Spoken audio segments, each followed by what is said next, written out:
Hello everyone, welcome to my YouTube channel GS classes में आपका स्वागत है। फ्रेंड, आज हम अपने इस वीडियो में सोशियोलॉजी प्रैक्टिस सेट नंबर 3 को सॉल्व करेंगे। तो चलिए स्टार्ट करते हैं। हमारा फर्स्ट क्वेश्चन है, निम्नलिखित में से जो संस्कृतिकरण की प्रक्रिया से संबंधित नहीं है उस पर निशान लगाएं।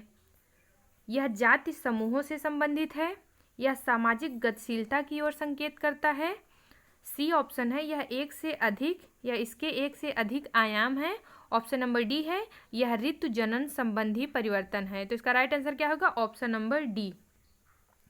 Doctor M N. श्रीनिवास के अनुसार संस्कृतकरण की जो प्रक्रिया है वह ऐसी प्रक्रिया है जिसके अनुसार निम्न हिंदू जाति या जनजाति, उच्च जाति या द्विज कही जाने वाली जो जातियां हैं उनका अनुसरण करके उच्च जातियों में आने की क्या करते हैं, आने की कोशिश करते हैं। मतलब जो जाति व्यवस्था में यहाँ पे शूद्र हैं, वैश्य, क्षत्रिय और ब्राह्मण, तो जो ये तीनों जातियां हैं ये संस्कृतिकरण के द्वारा ब्राह्मण को फॉलो करते थे कि ब्राह्मण कैसे, उनकी क्या रहन सहन, उनकी क्या कल्चर है, वो उनका क्या खान पान है, वो इनको फॉलो करके जो जाति व्यवस्था है उसमें ऊपर आने की कोशिश करते हैं। यही क्या है? संस्कृतिकरण।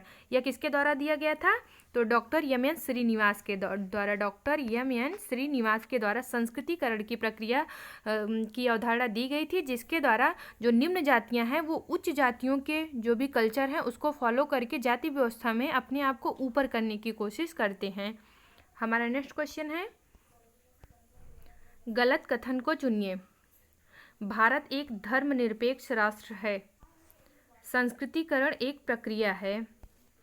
ऑप्शन नंबर सी है, हरित क्रांति ने कृषि उत्पादों में वृद्धि की है। हरित क्रांति कब आई थी? 1967 के आसपास हरित क्रांति आई थी, जिसमें क्या हुआ था? कृषि उत्पादन में अत्यधिक वृद्धि देखने को मिली। ऑप्शन नंबर डी है, आधुनिकीकरण पाश्चात्यकरण से भिन्न नहीं है। ये भी जो आधुनिकीकरण है वो मॉडर्नाइजेशन को दिखाता है, और पाश्चात्यकरण क्या है? जो पश्चिमी देश हैं उनसे संबंधित है। पाश्चात्यकरण किसको कहते हैं? पश्चिमी देशों से संबंधित है। आधुनिकीकरण क्या है? वर्तमान से संबंधित है। हमारा नेक्स्ट क्वेश्चन है,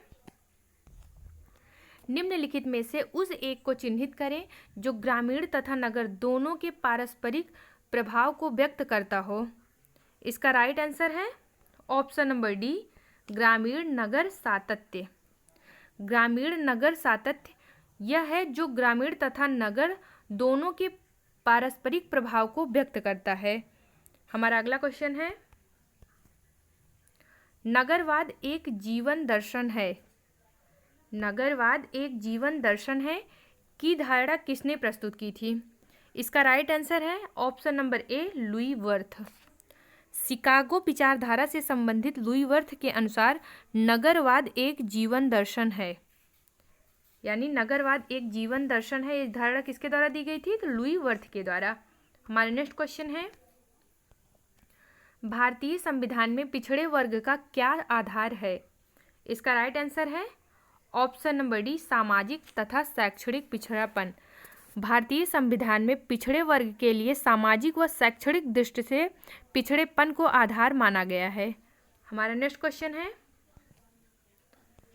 जब सामाजिक परिस्थिति का निर्धारण जन्म और आनुवंशिकता के आधार पर होता है तो इस प्रक्रिया को किस प्रकार से जाना जाता है? इसका राइट आंसर है ऑप्शन नंबर डी, बंद स्तरीकरण। वर्ग और जाति, वर्ग और जाति, ये जो तो परिस्थिति है सोसाइटी में, वर्ग है ये क्या होता है? इसको गेन करना पड़ता है। वर्ग इसको हर इंसान को अपनी लाइफ में गेन करना पड़ता है, यानी अर्जित करना पड़ता है। और जो जाति होती है वो गिफ्टेड होती है, मतलब ये आपको जन्म के आधार से दी जाती है। तो जो एक जात का, या फिर हिंदू हुआ या फिर ब्राह्मण हुआ, क्षत्रिय, वैश्य, एक जाति का जो आदमी होता है वो किसी भी कीमत पे दूसरे जाति में नहीं जा सकता। मतलब जो शूद्र है वो ब्राह्मण नहीं हो सकता, और जो ब्राह्मण है वो शूद्र नहीं हो सकता। इसीलिए इस व्यवस्था को क्या कहते हैं? बंद व्यवस्था। वहीं वर्ग व्यवस्था के अंतर्गत क्या होता है? जो अमीर है, ये अमीर है और गरीब है, ये गरीब जो है वो मेहनत करके अमीर बन सकता है, और जो अमीर है वो क्या, या मेहनत करना बंद कर दे तो वो क्या हो सकता है? गरीब हो सकता है। मतलब ये खुली व्यवस्था, वर्ग एक खुली व्यवस्था है और ये इसको अर्जित किया जाता है। वहीं जाति एक बंद व्यवस्था है और ये प्रदत्त होता है।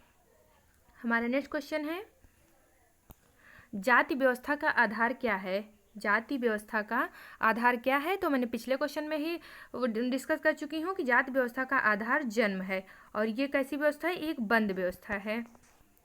हमारा नेक्स्ट क्वेश्चन है,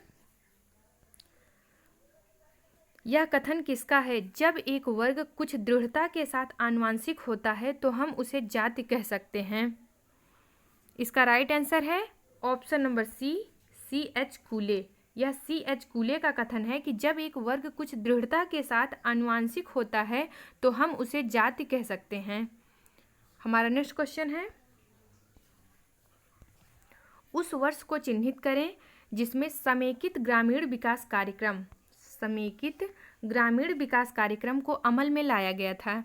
इसका राइट आंसर है ऑप्शन नंबर ए 1980 को। 1980 को समेकित ग्रामीण विकास कार्यक्रम चलाया गया था 2 अक्टूबर 1980 को। और ये क्या है? ये सामुदायिक विकास खंडों से समन्वित ग्रामीण विकास कार्यक्रम लागू किया गया था। हमारा नेक्स्ट क्वेश्चन है, पंचायती राज अधिनियम के अनुसार उत्तर प्रदेश में प्रथम ग्राम पंचायत चुनाव कब हुआ था? इसका राइट आंसर है उत्तर प्रदेश में प्रथम ग्राम पंचायत चुनाव कब हुआ था? इसका राइट आंसर है ऑप्शन नंबर डी 1995 को। हमारा नेक्स्ट क्वेश्चन है, दंड का कौन सा सिद्धांत जैसे को तैसा के नियम का अनुपालन करता है? इसका राइट आंसर है ऑप्शन नंबर डी प्रतिशोधात्मक। दंड का प्रतिशोधात्मक सिद्धांत जो है वो जैसे को तैसे के नियम को फॉलो करता है। प्रतिशोधात्मक दंड सिद्धांत जैसे को तैसा कहावत पर आधारित है, जैसा कि हमारावी के कोड में लिखा गया है कि यदि कोई व्यक्ति किसी कुलीन की आंख का नुकसान करता है तो उसकी आंख को नुकसान पहुंचा दिया जाए। मतलब अगर कोई भी व्यक्ति किसी की आंख को नुकसान पहुंचाता है तो जो दूसरा व्यक्ति है उसको भी चाहिए कि उसकी आंख खराब कर देनी चाहिए। ये जैसा का तैसा नियम कौन सा है? प्रतिशोधात्मक नियम है। हमारा नेक्स्ट क्वेश्चन है, निम्नलिखित में से कौन सा एक श्वेतवसन अपराध है? श्वेतवसन अपराध है। इसका राइट आंसर है ऑप्शन नंबर सी घूसखोरी। घूसखोरी एक श्वेतवसन अपराध है। इसके साथ साथ जो गबन हुआ है, धोखेबाजी, भ्रष्टाचार, व्यापार में अवैध तरीका, ये सब जो भी खाद्य और दवाइयों में मिलावट, ये सब जितने भी घूस हैं ये सब क्या है? ये श्वेतवसन अपराध हैं। हमारा नेक्स्ट क्वेश्चन है, यह किसने कहा? निर्धनता एक व्यक्ति के लिए उन वस्तुओं की अपर्याप्त आपूर्ति है जिनकी उपलब्ध उनके स्वयं तथा उनके आश्रितों के स्वास्थ्य और शक्ति के अनुरक्षण के लिए अपेक्षित है।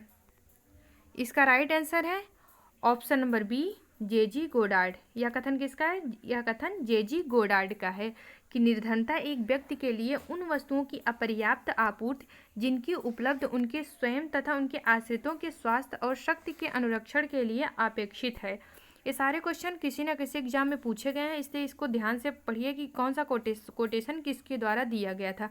सोशियोलॉजी में बहुत इंपॉर्टेंट है कोटेशन, इसको याद रखना बहुत ज़्यादा ज़रूरी है। और किसी भी जब सोशियोलॉजी का पेपर देंगे तो उसमें डिफिनीशन पर्टिकुलर कौन दिया, फिर पर्टिकुलर सिद्धांत किसके द्वारा दिया गया, किस समाजशास्त्री के द्वारा दिया गया है, तो इसको कई बार रिवीजन से ही ये सारे जो हैं ये इसको याद कर सकते हैं। हमारा नेक्स्ट क्वेश्चन है, जी.एस. घुरिये के अनुसार निम्नलिखित में से कौन जाति की विशेषता नहीं है? जी.एस. घुरिये द्वारा जो जाति व्यवस्था की विशेषता बताई गई है उसमें से कौन सा नहीं है? इसका राइट आंसर है ऑप्शन नंबर सी व्यवसाय के प्रतिबंधित चुनाव का अभाव। ये इनके जाति व्यवस्था की विशेषता नहीं, वहीं संतरण, विवाह का प्रतिबंध, भोजन तथा सामाजिक सहवास पर प्रतिबंध, ये सब इनकी जाति व्यवस्था के विशेषता हैं। व्यवसाय के अप्रतिबंधित चुनाव का अभाव है। इनके जो जाति व्यवस्था की विशेषता है वो व्यवसाय की अप्रतिबंधित चुनाव का अभाव है इसमें। हमारा नेक्स्ट क्वेश्चन है, निम्नलिखित में से कौन अनुलंबवत गतिशीलता का आधार नहीं होता है? अनुलंबवत गतिशीलता का आधार नहीं होता है। इसका राइट आंसर है ऑप्शन नंबर ए जाति। जो जाति व्यवस्था है वो गतिशीलता का आधार नहीं होता है।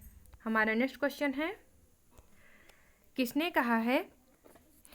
कहा है कि सामाजिक विघटन एक प्रक्रिया है जिसके द्वारा एक समूह के सदस्यों के बीच संबंध टूट जाते हैं या फिर समाप्त हो जाते हैं। इसका राइट आंसर है ऑप्शन नंबर सी इलियट एवं मेरिल। इलियट एवं मेरिल का कथन है कि सामाजिक विघटन एक प्रक्रिया है जिसके द्वारा एक समूह के सदस्यों के बीच संबंध टूट जाते हैं या समाप्त हो जाते हैं। हमारा नेक्स्ट क्वेश्चन है, भारत में प्राचीर विहीन कारागार किसने संस्थापित किया? भारत में प्राचीर विहीन कारागार किसने संस्थापित किया है? इसका राइट आंसर है option number D Sampurnanand. Doctor Sampurnanand के प्रयासों के परिणाम स्वरूप सन 1953 में चंद्रप्रभा नदी पर अपराधियों का एक शिविर लगाया गया, जिसमें क्या था कि भोजन, वस्त्र, शिक्षा, मनोरंजन ये सब की व्यवस्था की गई और इसे प्राचीर विहीन जेल के नाम से जाना जाता है। प्राचीर विहीन जेल के नाम से इसको जाना जाता है। हमारा नेक्स्ट क्वेश्चन है, समाज में शासक वर्ग की अवधारणा किसने विकसित की? कौन सी अवधारणा? शासक वर्ग की अवधारणा किसने विकसित की? इसका राइट आंसर है ऑप्शन नंबर बी जी मोस्का। जी मोस्का के द्वारा शासक वर्ग की अवधारणा विकसित की गई थी। हमारा नेक्स्ट क्वेश्चन है, फर्स्ट प्रिंसिपल पुस्तक किसने लिखी है?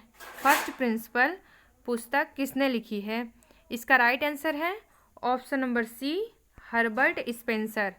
किसके द्वारा लिखी गई? हर्बर्ट स्पेंसर के द्वारा फर्स्ट प्रिंसिपल नामक पुस्तक लिखी गई है।